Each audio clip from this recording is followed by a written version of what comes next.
Hello ആൾ, എന്താണ് എല്ലാവരുടെ വിശേഷം? എല്ലാവരും സന്തോഷമായിരിക്കുന്നില്ലേ?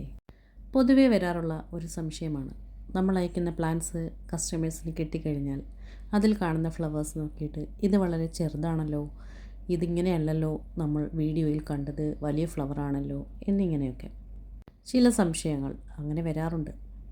അതിൽ അത്ഭുതപ്പെടാനോ അവരെ കുറ്റപ്പെടുത്താനോ ഒന്നുമില്ല. കാരണം ആ ചെടിയിലുള്ള ഫ്ലവർ വളരെ തീരെ ചെറുതായിരിക്കും.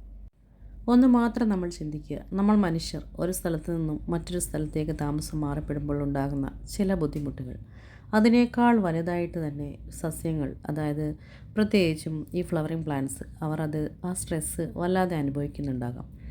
അതിലുണ്ടായിരിക്കുന്ന മുട്ടുകളും അതുപോലെ ഇവിടെ വന്നിട്ട് പുതുതായിട്ടുണ്ടാകുന്ന ചില മുട്ടുകളുമൊക്കെ വളരെ ചെറിയ പൂക്കളായിട്ടായിരിക്കും വിരിയുന്നത്. അത് കണ്ടിട്ട് നമ്മൾ ആ പ്ലാന്റ്സിനെയോ ആ ഫ്ലവറിനെയോ വിലയിരുത്തുകയേ ചെയ്യരുത്.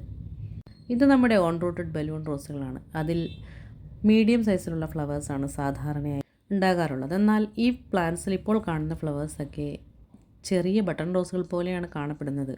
അത് ഇവിടെ വന്നിട്ട് പുതുതായിട്ടുണ്ടായ മുട്ടുകളാണെങ്കിൽ പോലും ആ സ്ട്രെസ്സിൽ നിന്നാണ് അവർ വിരിഞ്ഞിരിക്കുന്നത്.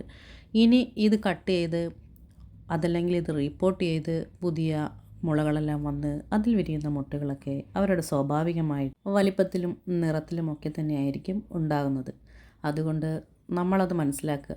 ആ മുട്ടുകളും പൂക്കളുമൊക്കെ അതേ മണ്ണിൽ പുതിയ കാലാവസ്ഥയിൽ തന്നെ ഇരുന്ന് വിരിയുന്നത് കൊണ്ടും, അതുപോലെ തന്നെ ചില പ്ലാന്റ്സിൽ നമ്മുടെ ബോക്സിലിരുന്ന്, അതായത് പ്ലാന്റ്സിൻ്റെ പാക്കറ്റിലിരുന്ന് വിരിയാറുണ്ട്. അപ്പോൾ അതൊക്കെ തന്നെയാണ് ഇതിൻ്റെ കാരണങ്ങൾ.